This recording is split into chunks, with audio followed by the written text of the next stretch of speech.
36 प्रकार के तत्व हमारे उपनिषदों में, ग्रंथों में वर्णित किए। 36 प्रकार के तत्वों में यदि उनको कोई चलाने वाला है तो वह शिव तत्व ही है। शैव दर्शन बड़ा अच्छा ग्रंथ है, बढ़िया है।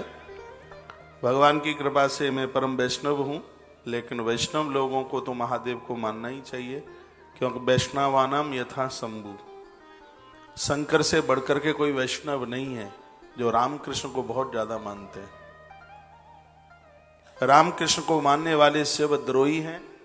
रामकृष्ण उनकी अर्चना पूजा कभी भी स्वीकार कर ही नहीं सकते। तो कहते हैं शिवद्रोही मम भगत का हावा, सोनर मोही सपने नहीं भावा।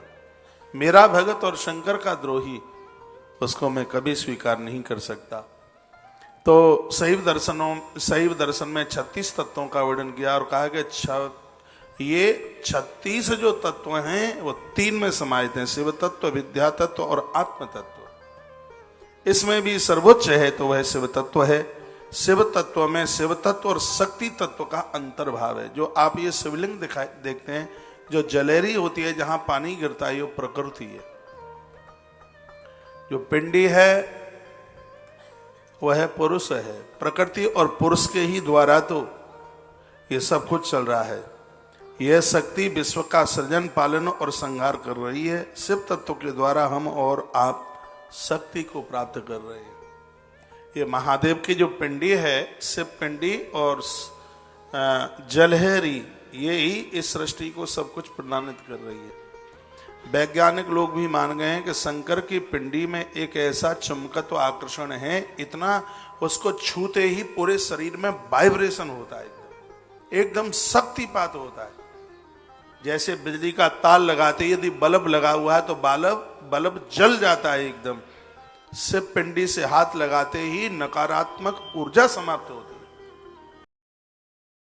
अनुभव करके देखिए, आपने देखा होगा बहुत लोग मंदिर में जाते हैं, लोटा तो पानी का चढ़ाते हैं, फिर शंकर जी के पिंडी को जो है ऐसे ऐसे दबाएंगे, फिर ऐसे पूरे पर हाथ रखते हुए फिर उसको माथे से, आंखों से, फिर कपोलों से लगाएंगे।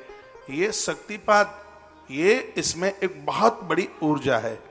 और सबसे आनंद की बात यह है कि भगवान शंकर की पिंडी को छूने से शक्ति हमारी ऊर्ध्व गति को बढ़ती है, ऊपर जाती है। और जब ये शक्ति ऊपर की तरफ जाती है, ऊर्ध्व गति को जाती है, तो वहां पर ब्रह्म ग्रंथि और विष्णु ग्रंथि और रुद्र ग्रंथि का भेदन हो जाता है।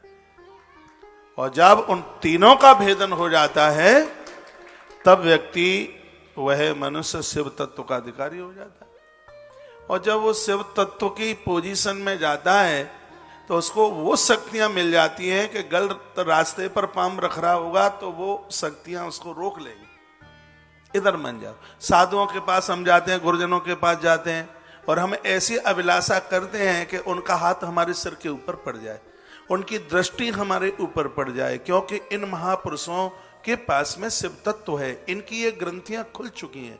गोस्वामी जी ने लिखा कि संत दरस जीमी पातक डरई। अरे वो किसी के ऊपर दृष्टि डाल दें तो पाप जल जाते हैं। क्यों जल जाते हैं? क्योंकि उनकी तीनों ग्रंथियां खुल चुकी हैं। उनकी ब्रह्म ग्रंथि खुली है, उनकी विष्णु ग्रंथि खुली है और उनकी रुद्र ग्रंथि खुली है। वो शिव तत्व को प्राप्त हो गए हैं, इसलिए हम उनके पास जाते हैं। तो एक बार फिर मैं कहूंगा कि शिव तत्व में शिव तत्व और शक्ति तत्व का इसमें अंतर्भाव है।